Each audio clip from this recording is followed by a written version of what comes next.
ladies and gentlemen?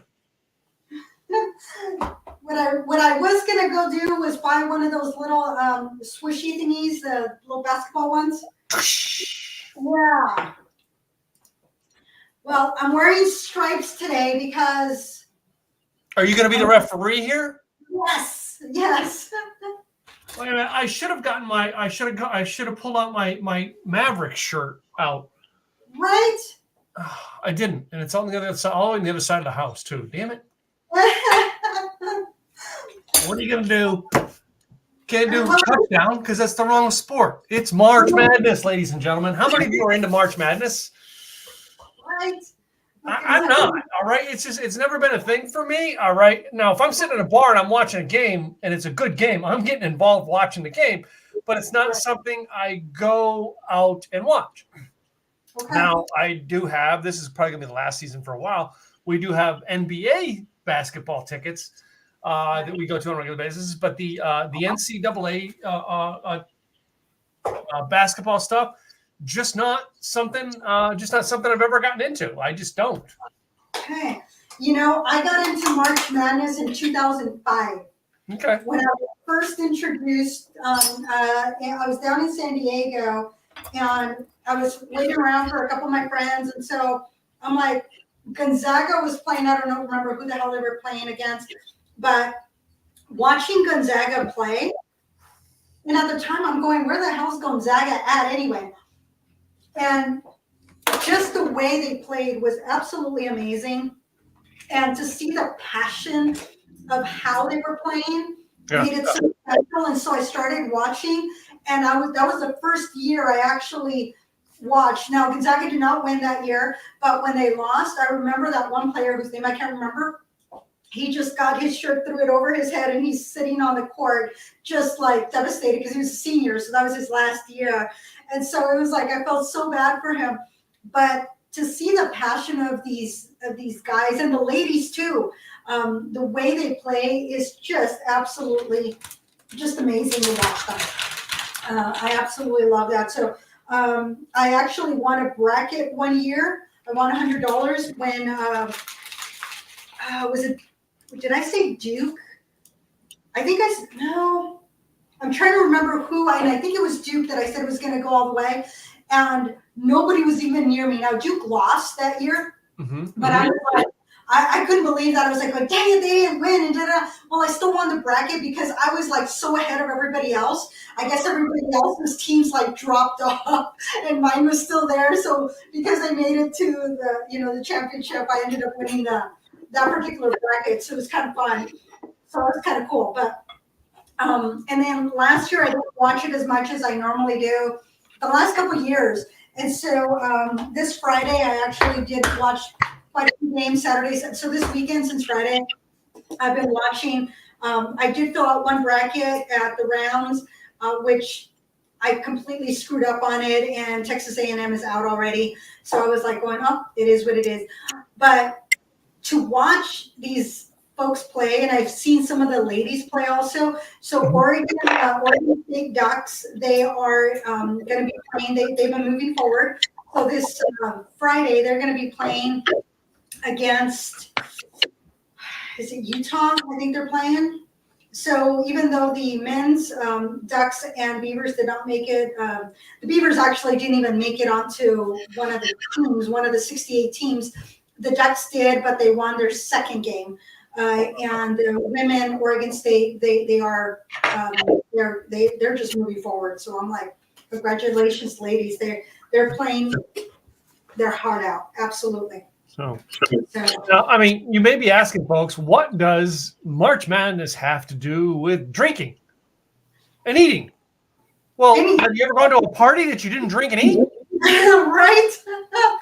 That's the foundation. And every party has drink and food. That's why we have a podcast.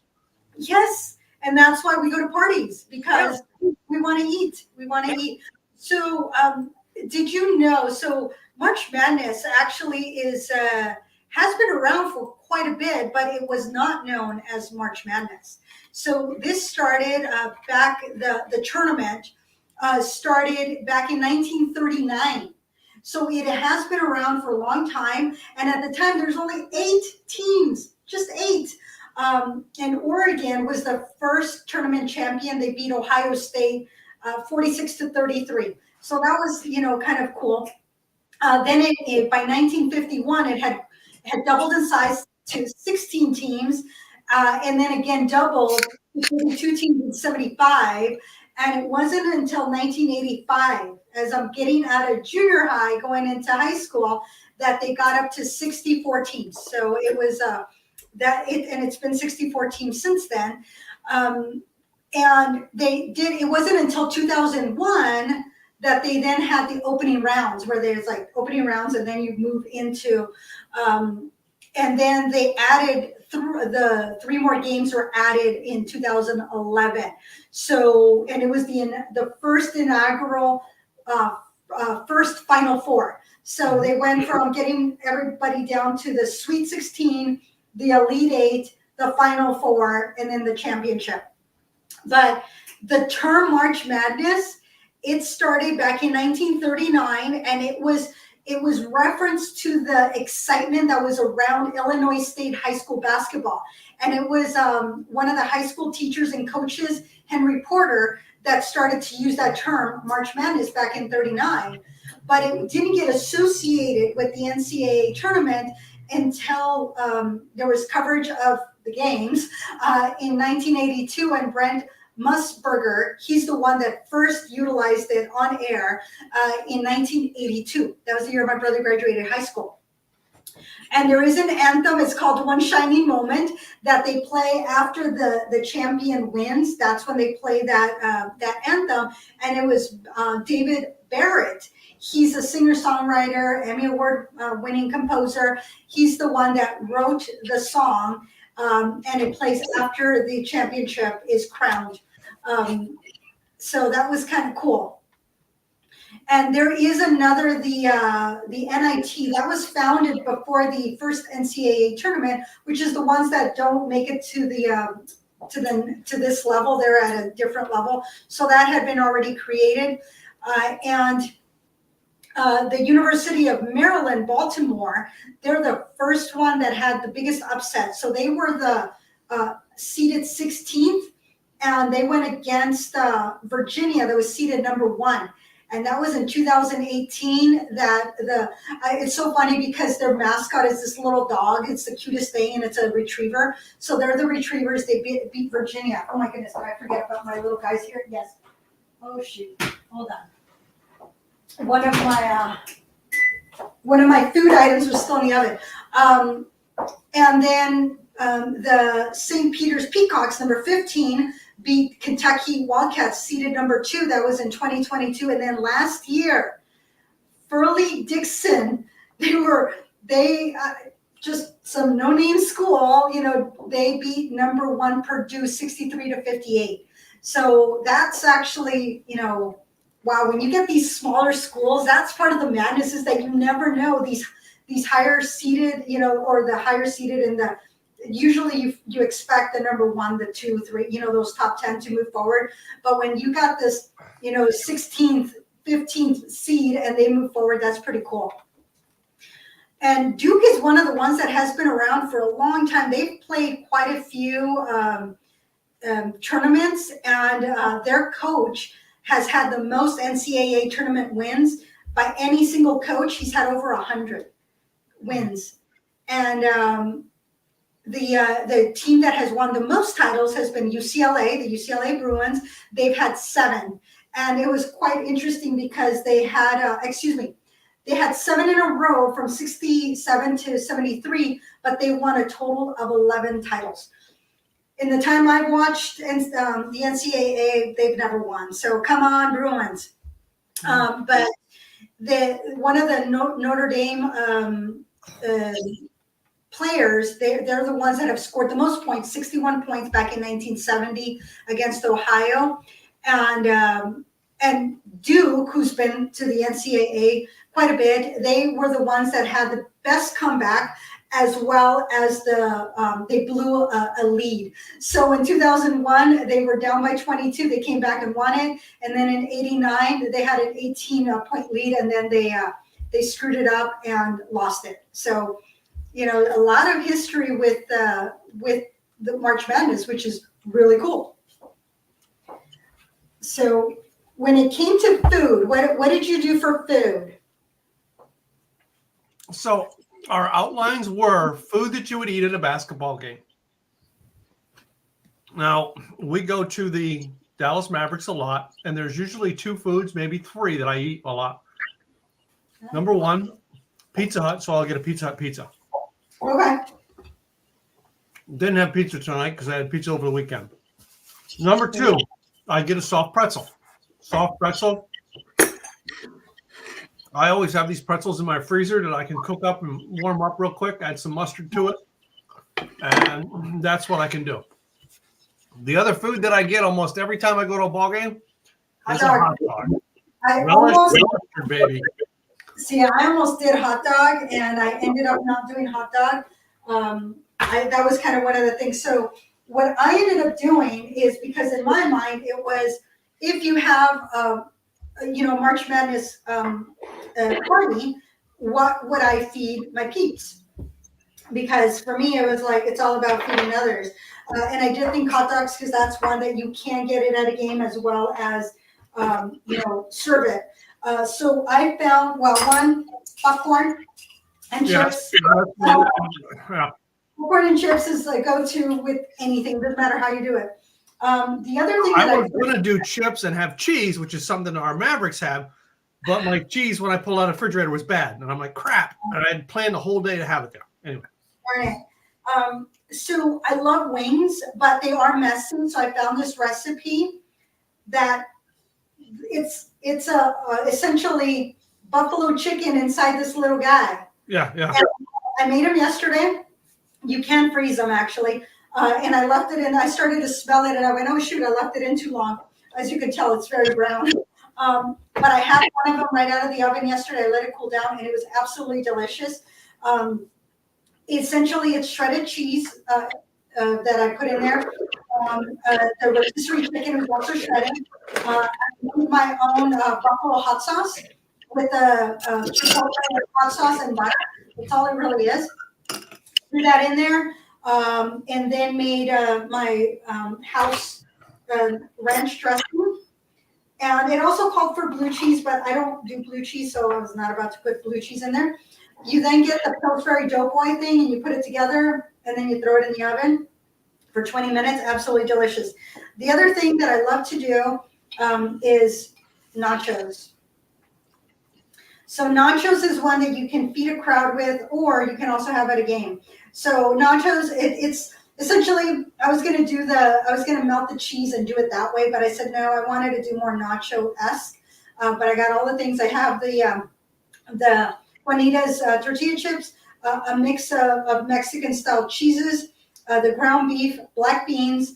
I made my own guac, so it's like chunky guac, tomatoes, sour cream, Daisy, of course, and then I chopped up the jalapenos, threw a little bit more cheese, green onions. The one thing I did not throw in here, which I didn't even see if I had, were black olives. So this is kind of 2 fun things.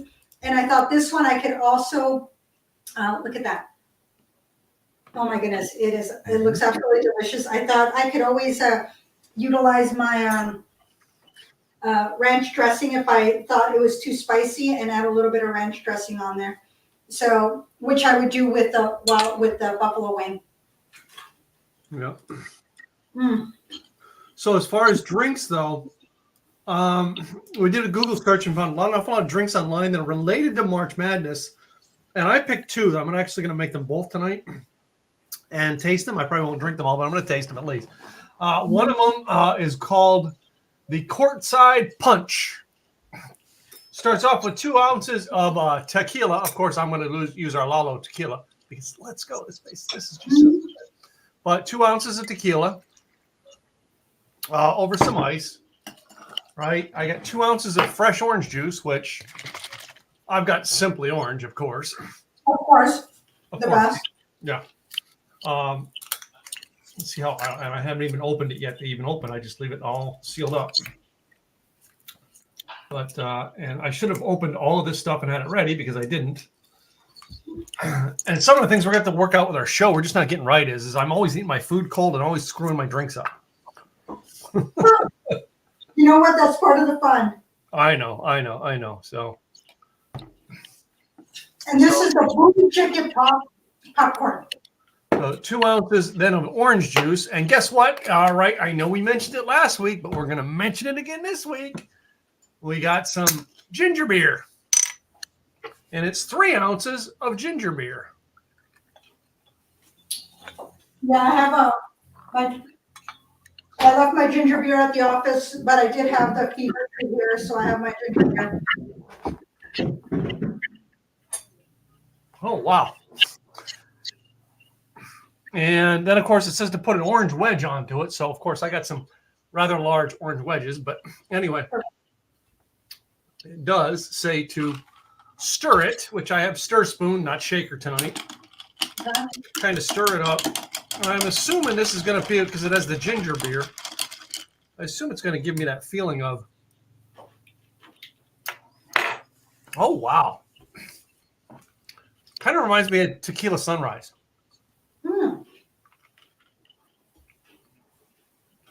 Interesting. Orange juice and ginger beer, just a different combination. Probably would have been better with vodka. Right. Well, I ended up with 2 concoctions also, and the reason for that was that for the University of Connecticut and the San Diego State Aztecs. So for the San Diego State Aztecs, it's the alley-oop. University of Kentucky, it did not have a fun name. I wish it would have had something fun to call it. I'm going to call it the free throw. Even though there is a free throw that has bourbon, bitter, sugar on it, which is what I was going to go with because it's bourbon. And then there was an Elite 8. But the University of Connecticut, they're going to be playing against San Diego State on Thursday. So that's why I picked the 2 drinks that were for University of Connecticut and for San Diego State. So for University of Connecticut, the Huskies, they're the number 1 seed that are going to be playing against number 5 seed San Diego. And the interesting thing is that the Moscow Mule can be traced back to John Martin, who was the president of Hoodlin Inc. in Hartford, Connecticut. Hello, University of Connecticut. And that company eventually acquired the rights to distribute products from the then struggling company, Smirnoff. So that was quite interesting that Smirnoff way back when was struggling. And it launched a campaign for the Moscow Mule to sell its products. And now we have the little copper mugs, which I have my little copper mug. This is my Wheatley vodka. It is from Buffalo Trace, so it is not my mug from,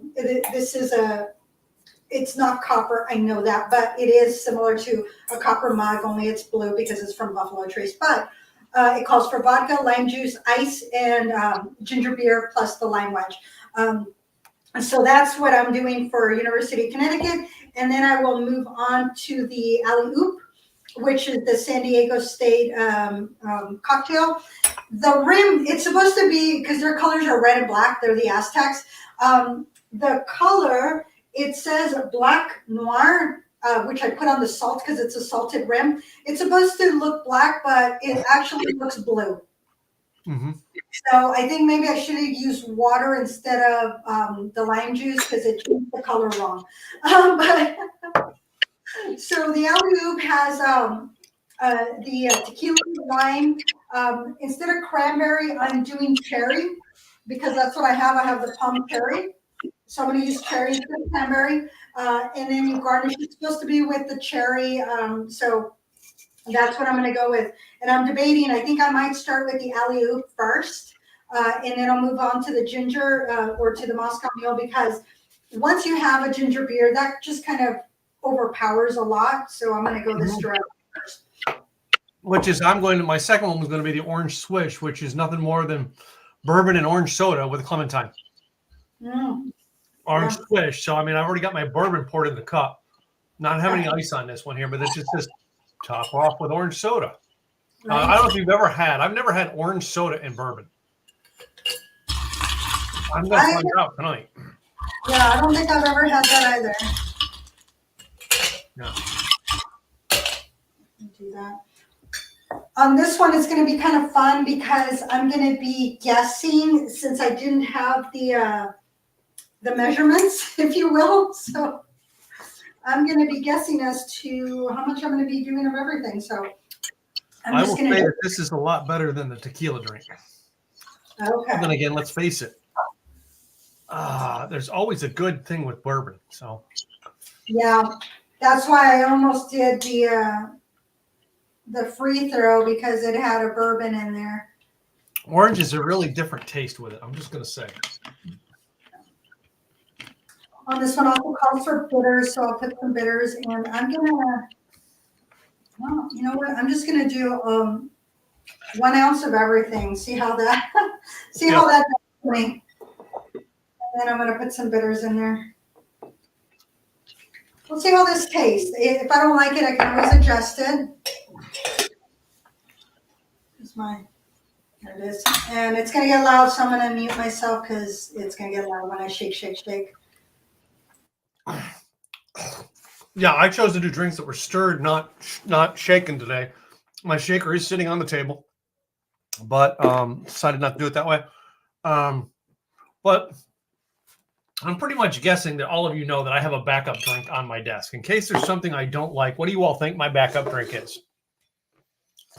Gladys knows what my backup drink is because she knows me oh so well. Gladys, tell them what my backup drink is.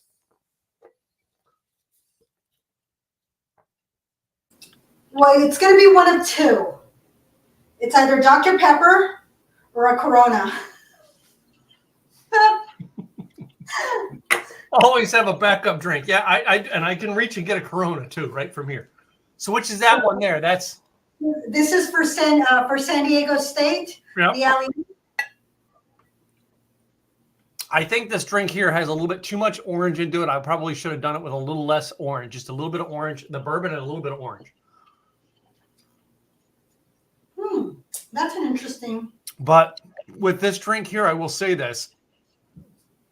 You ever know how you get a good bourbon? You just sit and sip on it?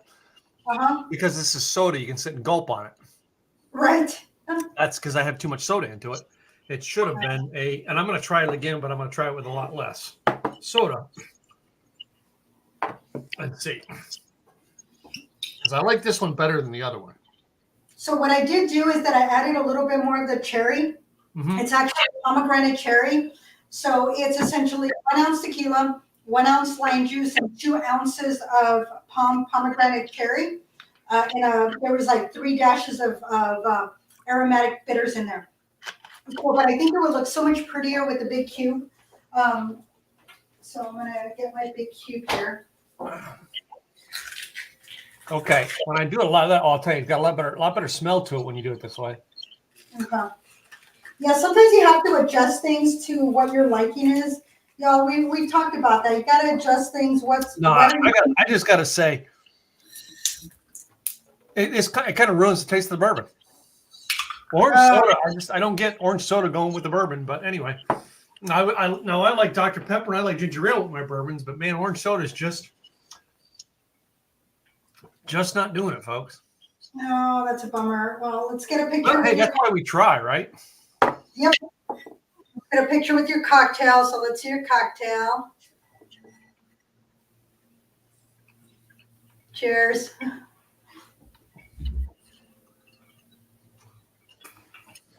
And it does look so much prettier with the cube in there. Mm-hmm. But that's for the Aztecs, so let's go San Diego State.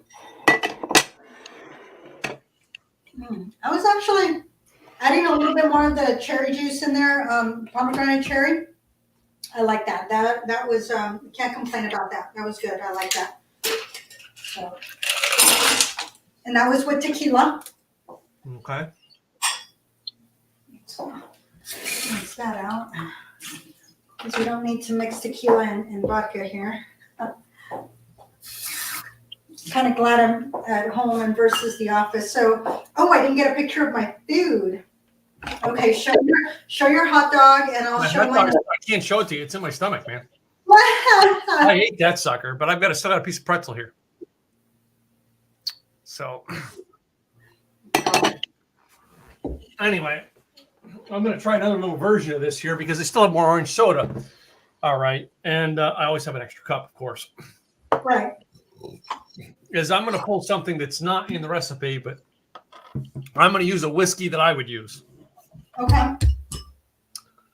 Oh, your moonshine. I'm betting moonshine with that orange soda would be a good taste.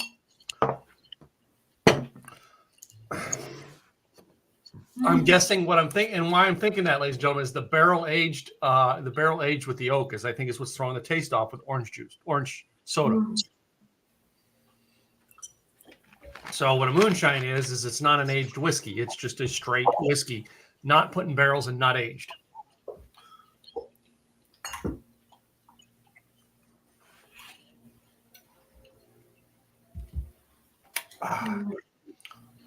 And I can taste the corn really well with this on the fact that it's moonshine. I'm going to say I'm not going to do orange soda in my drinks. I like orange soda, don't get me wrong. But I don't think I'm ever going to mix it with a drink again. Vodka. I'll bet you too. Vodka would be a better mixture. I don't know with the orange soda. That's 3. I'm 3 no's on that. I've tried it with tequila. I've tried it with bourbon, and I've tried it with moonshine. And this actually, I think if it was more citrus forward, the salt would go better. If it was more citrus forward, but because it's more pomegranate cherry forward, without the salt, it tastes better to me. So, but it's very refreshing.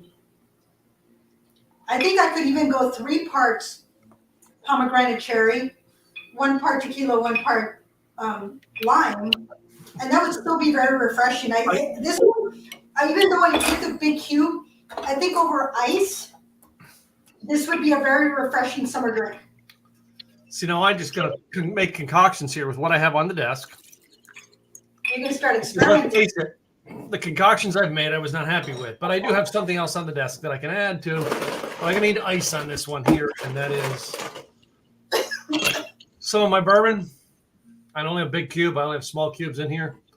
Some ginger beer. Ah, there you go.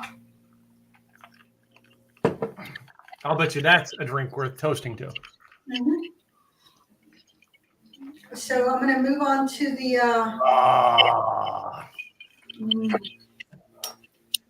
So I want to have where's my vodka? Oh, so I'm looking for the vodka. At last I found the vodka. It was over here.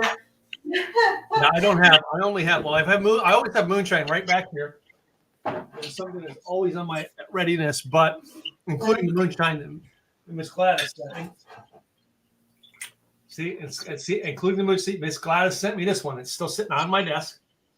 And I still. Yeah. All right. But it could be the bourbon I'm using tonight. I'm using my Woodford Reserve bourbon tonight. And it just did not go well with the ideas of orange soda. The drink sounded cool when I read it on the menu board. Doesn't taste as cool as it sounded. Yeah, sometimes it does happen, or sometimes it's just kind of, I don't know about that. Well, you don't know until you put the pieces together in the puzzle and taste it. Yeah. All right. And that's what mixing drinks is all about. Yeah. Experiment. Yeah. I'm going to mute you again because it's going to get loud. As I just personally, I think right now, I just rather sip on some good old whiskey and bourbon, which is what we're going to be doing next week, because next week is going to be our 100th episode, ladies and gentlemen. And we are actually bringing on the air the gentleman who put us both together. All right. The gentleman who introduced the two of us is going to come on and drink bourbon with us. All right. From his home here in Texas before he's about to move from Texas back to California. And he is going to actually come on the air with us, have some bourbon, have some snacks. And we're going to talk about the concept of how we sat in a mastermind and came up with this idea. And how this gentleman introduced us and said, you two should be friends, and talked about the things that Gladys and I had in common.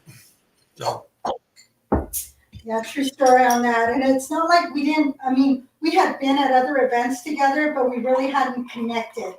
I don't think we ever talked at those other events to talk about whiskey. Oh yeah, no, not at all. We were doing our own thing. We kind of said pleasantries, which happens, and he was just somebody that I had met, but I didn't know. So there's a difference between she was one of those women who played the cold shoulder to me, all right, and said, I'm not interested in dating that guy. But when she found out I had whiskey, she didn't want to date me. She wanted to have a podcast with whiskey. I just happened to be the guy that came with the whiskey. Yep, true story. I didn't know how much whiskey he was going to come with, but I was not complaining when he shared what he had. It was like, okay. And as we get to 100 episodes next week, ladies and gentlemen. It is a bizarre how many things that we have tasted since we've started this podcast that I didn't know were out there until we started this podcast. Mm-hmm.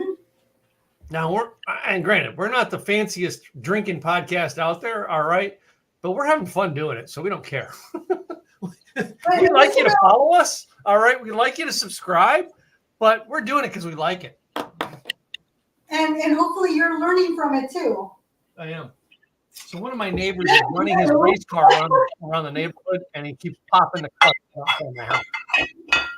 Well, the folks that do the gardening around here, I got here. I was running a little late because I was working on something, and I said, "Oh, are you going to be going there?" Like, yeah, there's a grassy area over here, and then we're gonna. I said, "How long is that going to take you?" I said, "On my podcast at 5."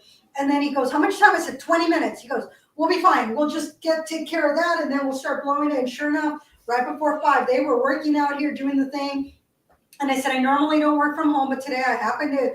What I'm doing is the nachos, So I didn't tell him nachos, but I'm like, today I'm actually going to do the podcast from home." He goes, "Yeah, we'll do it." And I was like, "Thank you."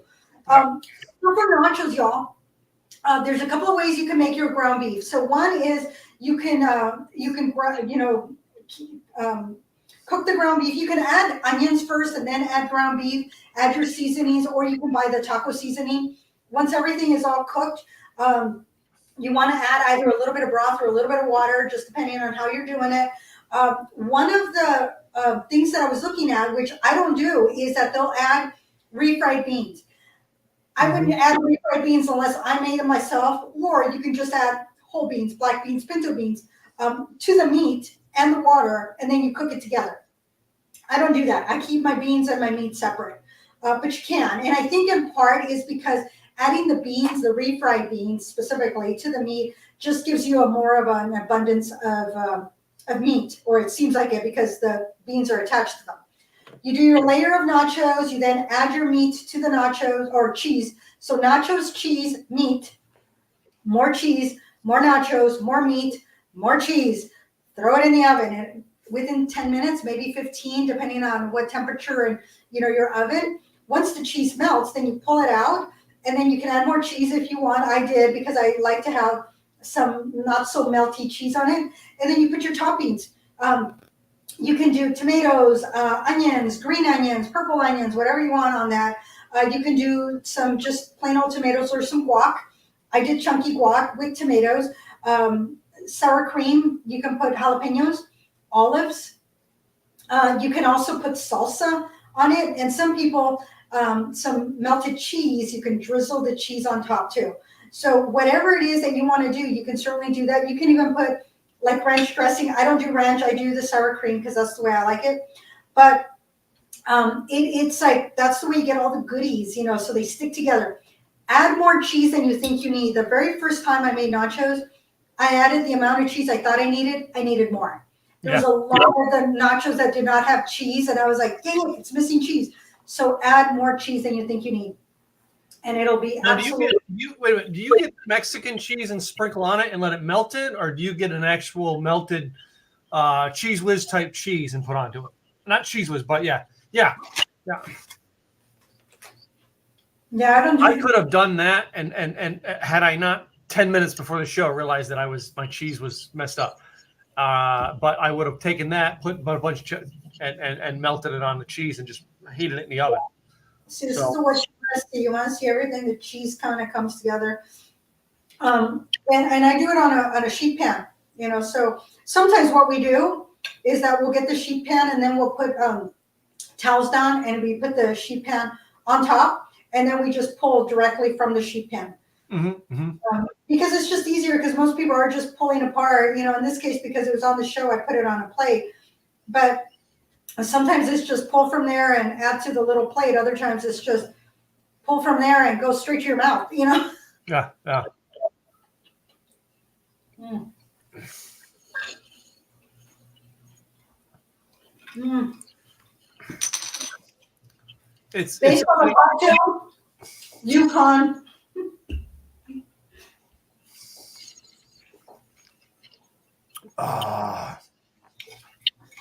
Anyway, so this was a good experimental week. Not happy with any of the drinks I made, but of course the foods I eat is stuff that I eat every time I go to a basketball game. So I got to give a hands off to that. But the drinks, because I went with it, we went with a couple pages we had suggested drinks that were March Madness drinks. All right. Not happy on this side, not happy with the drinks I got. I'd rather drink my straight bourbon, straight whiskey, or straight moonshine. Or you can go simple and say, go Aztecs and get a Modelo beer. Yeah. Or you can do a Guinness if you want to still keep the Irish theme going on. Well, yeah, it is still the Irish month. And I know the last 2 years that we did the podcast in March, we were actually doing Irish stuff throughout the whole month. Just this year, we're just playing week by week what matches. All right. And I think it's been good because we actually had this month, March, we did International Women's Day. We did do our Irish Day last week, St. Patty's Day a day late, and then we're doing March Madness this week. So, and then next week we start into April, which will be April 1st. And I was telling Craig this morning on the mastermind meeting, I said it's very unique that you and I are going to have our 100th episode on April 1st. I started my whole business of blogging and doing stuff on a regular basis and figuring out my whole life in 2010 for my coaching business on April 1st, 2010. And you go look through my blog post. That was my very first blog post. Wow. Yep. And in 2020, I was doing this whole 60 days up to 10 years, right? And the pandemic hit and screwed it all up. And I just quit halfway through it. Oh. No. Yeah, that could be frustrating. It is. But it is a unique day that April 1st was the day that I started doing blogging and I became a blogger for the first time. And I always like to say that you become a blogger when you actually post your first blog. I'm just saying, right? It's just like a podcaster. You become a podcaster when you actually publish your first episode. I know podcasters who have still yet to put an episode out, but they're podcasters. Why are they a podcaster? That's like an alcoholic who's still drinking near beer. Oh, okay, I was going to say ginger beer. Yeah, yeah. A guy who's talking about alcohol drinking ginger beer. Yeah. Anyway. As one of my friends says, you're the normies, people that are normal that don't have a problem, drinking or not drinking, It's not drinking I have a problem with. Yeah, what was the old joke? You know what I mean? See, I do not have a drinking problem. I drink, I get drunk, I fall down. See? No problem. No, that's not me. I don't. I think Gwen will tell you. A couple of weeks ago, we were over in Fort Worth for something. Oh, we went over to our Casa Manana, and we went to our typical spot we like to go is a moonshine bar in Fort Worth called Mashed, and we go there for brunch. And every time we go there, I get the Bloody Mary. I'm a Bloody Mary for lunch guy. Can imagine how many times we've had the Bloody Mary on our show. I have a Bloody Mary, but I also get me a little thing of a moonshine. Right? And I get the spiked version, of my Bloody Mary every time. I get the fire version, baby. It's got extra vodka into it, and it's got some good spice to it, so it kicks you good. Yeah. And I had some, a shot of moonshine. So I was feeling pretty good. My wife drove over from there to the next stop, where we got our other drink. After that, Huh? you had another stop after that. Oh yeah. That was just brunch, and then we went to see the theater. And at the theater, we were going to have more drinks at the theater, of course. There you go. Anyway, but that's probably about the first time my wife's seen me half a little toasty in a long time. Mm. I don't get a lot of toasty. I don't get drunk, so that's my point. I drink, but I don't drink to get drunk. I drink. Did she know it, or did she give you a hard time about it afterwards? Oh no, she didn't give me a hard time. No. I think what it was is, I shouldn't say this on the air. Should I give the juice on air? Yes, because I want to hear. So, Gladys will appreciate this one because she knows me. So does Sean. They know me to say stuff like this. So our waitress was one of those waitresses, you know what I mean? She wasn't the toothpick waitress. I like big butts and I cannot lie. In other words, you get what I'm saying. And I said to my wife, if I was 20 years younger, I'd do that. Yeah, I think you've had enough to drink. I don't say that stuff in public. You are turning red, my friend. Oh my goodness. I'm not as red as your lipstick yet. No. I am wearing my taco proof or nacho proof. It's not my nacho proof. But anyway, I said that, and Gwen said, yeah, you've had a little bit to drink. And I said, yeah, a little bit. That's funny. Anyway. The good thing is you remember. You remember what you said. I was not drunk enough that I wouldn't remember what I said. Yes. Anyway. We've made it through 99 episodes, ladies and gentlemen. 99 episodes. Do you believe that? 99. Mm-hmm. I gotta say, I bet you I've tasted 20 new drinks that I've never had before, but because of this podcast. I'll bet you I've tasted 10 to 20 foods that I've never had before.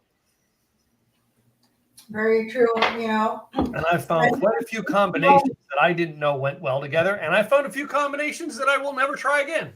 That's why we experiment. That's why we try things. We like it, we don't like it. So, I want to say some of our greatest episodes, and we'll talk about this next week too, as we do a reminiscent of the show.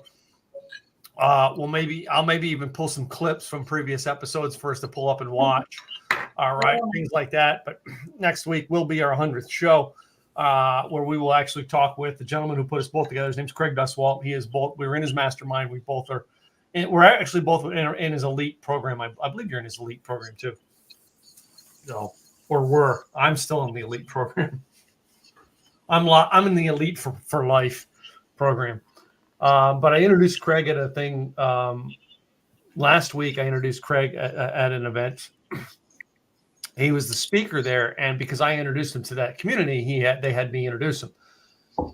And I got to say to him, he's got his new program. It's called the Accelerator Program, where he's helping people, coaching people, and helping make rock stars. And I said, I'm a good testament to his program works, because I came into his program somebody who had a $50,000 motorcycle and wasn't making $1,200 a month in income. And he turned me into a pretty well-known guy in the industry. And and I built 2 successful businesses while underneath his coaching. So when you have good guidance, you have good guidance. Yeah. So and I'm sure we'll talk about that next week when we talk about it, because I'm sure he's going to give you an offer. He'll probably give you guys an offer to come to his April event. We'll probably let him do it. All right. And let you guys know that, see what some of the stuff he does do, and see what he does, and see how he does put a lot of people together. And he puts people together and watches to see what happens. He put the 2 of us together, and this has been an adventure for the past about 2.5 years. I think we've been doing it now. So a little less than 2.5. We're not quite 2.5, but yeah. Well, yeah, because we started in November. We started in November, and we've had a couple times where we've had to skip a week because we had stuff going on. So, or we were traveling or something like that. Yeah. So it's but we did. It has been two and a half since we started talking about it and organizing it, and then giving a start date. Yeah. So Anyway. Oh my goodness, I'm already full. I know I'm pretty full, but I'm gonna go out and heat up. So last night Gwen made some chicken fried steak, which is homemade chicken fried steak, was really, really good. All right. And the unique way of doing it. All right. With, I think it was like cornflake crumbs, not your typical breading that we would use on chicken fried steak. And the gravy she made was just phenomenal that went with it. And then we had garlic mashed. Well, we were trying to make a garlic mashed potatoes. We were trying to make a baked potato explosion mashed potatoes, and that just didn't come out the way we expected it to. But we had this whole idea to do a baked potato mashed potatoes, where basically you have a loaded baked potato, but it's all ground up into mashed potatoes. So, did it all fall apart? Because of the fact that we had it too runny, we put too much milk into it. Oh. So we had to add another potato to it, and it just didn't come out the way we had hoped it. But we're gonna perfect the recipe, and we're gonna come up with it yet. Okay. So almost like a twice baked potato. Yeah, that's the concept. We were trying to take twice baked potato, but we weren't trying to put it back in the potato. We were trying to just mash it up and make mashed potatoes out of it. So anyway. Oh my goodness. This was good food. I'm so stuffed. Yeah. Well, you can post the pork. I am done. Yeah. Before we go, there's one thing we're going to mention with you guys, that yes, we do have an Insiders Club, ladies and gentlemen. If you go to likethewayyouDrink.com, that's likethewayyouDrink.com. There's a button up there. It's blue. And that blue button says, join the Insiders Club. I probably could bring it up and show it to you. But anyway, I was looking at the site earlier today. But yeah, it is right into the second section. It says, join the Insiders Club. And it's blue, almost the blue of what our banner is here. What the Insiders Club is, ladies and gentlemen, is you must be 21 to join. And that's so we can do things with you as a drinking adventure that we can't do with someone who's under 21 years of age. So private tastings are right. Be able to bring put you into VIPs and bring you on the show to do a tasting of your own choice.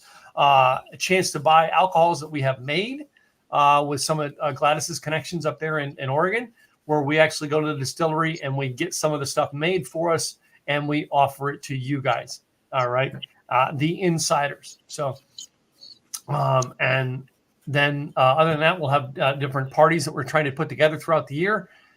Still trying to put the details on that because we are in 2 different states. And there is so much going on with different events on weekends. We both have busy weekends. So we are business owners, y'all. Yeah, so we are business owners. That is the catch. We are business owners. Yeah. So it always takes a little bit of a moment, because even though Tim's not traveling as much as he was, doing speaking events, things of that nature, he still has a full schedule. Yeah. So. And then trying to coordinate and the whole thing. I mean, it takes time. It takes time. So we'll get there on some of these events, but you'll all be, if you're a part of the Insiders Club, you will know. I mean, you saw the last tequila tasting that we had, even though Tim was not here. That was still an event. There's another tequila tasting that will be here in Portland in June. I think it's the 8th. I have to look at my calendar. But it'll and I'll be hosting. Well, won't be hosting. I'll be, it's on June the 8th at 3 p.m. The cost is, there is a cost associated with that because that's what the location we're at will be charging. But because you're VIP, you get a few extra little things. So you get to enjoy those extras that are brought forth. This last time we had extra tequila tastings. A distillery came up from Mexico and they gave us tastings, and then the distributor was there, and so then he gave us additional tastings. So it was a lot of fun. Yep. And a lot of great food too. It was off-menu food that was just on point. Cool. Well, before we go, all right. Tell us what's your favorite in the comments today. Tell us what's your favorite March Madness. What team you want to win the Final Four? Well, based on who I had on my bracket, it was Texas A&M, just because of the way that I did it. But I had screwed up on my. Right now, I'm rooting for San Diego State. Okay. San Diego I State. gotta Tell go us in with the comments who you're rooting for, ladies and gentlemen. We want to know. So, but yeah, is it Huskies? Is it UConn? Is it Bama? I mean, there's still a lot of great teams that are out there. So let us know. But you also can tell us who the team was, and even if they're out already. You also can tell us that, because it's all right that you have a favorite team and they're out. All right. Say, I live in Dallas. A ton of people are Dallas Cowboys fans. And let's face it, they're out of the playoffs already next year. Love you, Gladys. Oh, you're just wrong, man. You are just wrong. Oh, that's a good one. That's a good one. I'm going to have to use that. Michigan State was the other one. So I had Michigan State and Texas A&M going to the championship. Yeah, that's who I had. So, yep, it happens.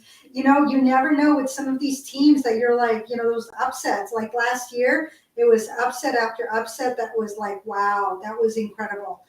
So you never know with some of these teams that are not, they don't have such a big program, but yet there's so much heart and desire there that, things happen. They just, push forward and make it happen. There's been some great games.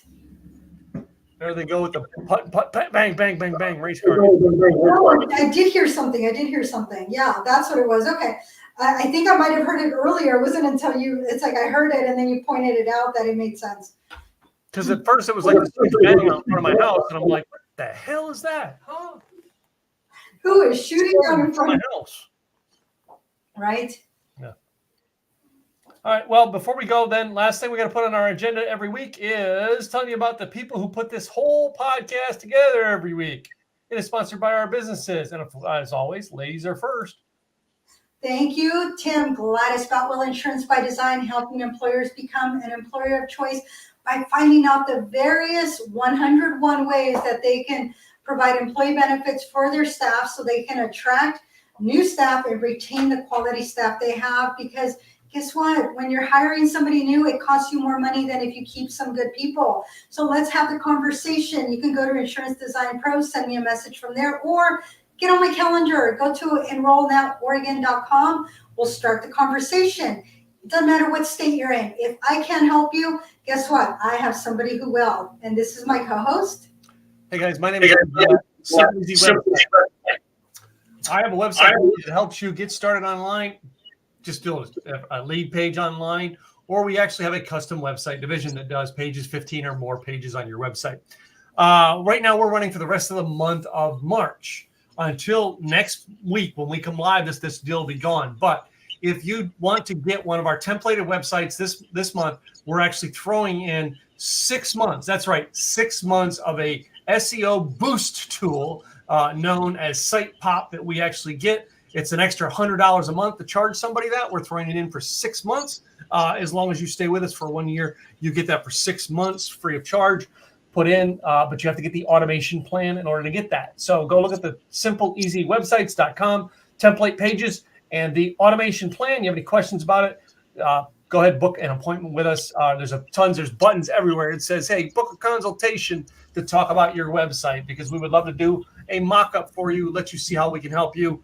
And as I said, if you do that one special deal over the next week, we're giving you an extra $1,000 worth of Site Pop, all right, sending you probably tons and tons of ideal traffic to your website. And it'll also boost your SEO with the exercise of doing that. Any questions, go to simpleeasywebsites.com. And that's 99, girl. That's so exciting. Next week, 100, ladies and gentlemen. Join us next week for our 100th broadcast, where we will actually bring together with our good friend Craig Duswalt, who put us together, and just have some drinks, some talk, some reminiscing about the last 99 episodes, and talk about the next 100 episodes that we're going to be doing together. In the meantime, ladies and gentlemen, we will see you next week. Cheers.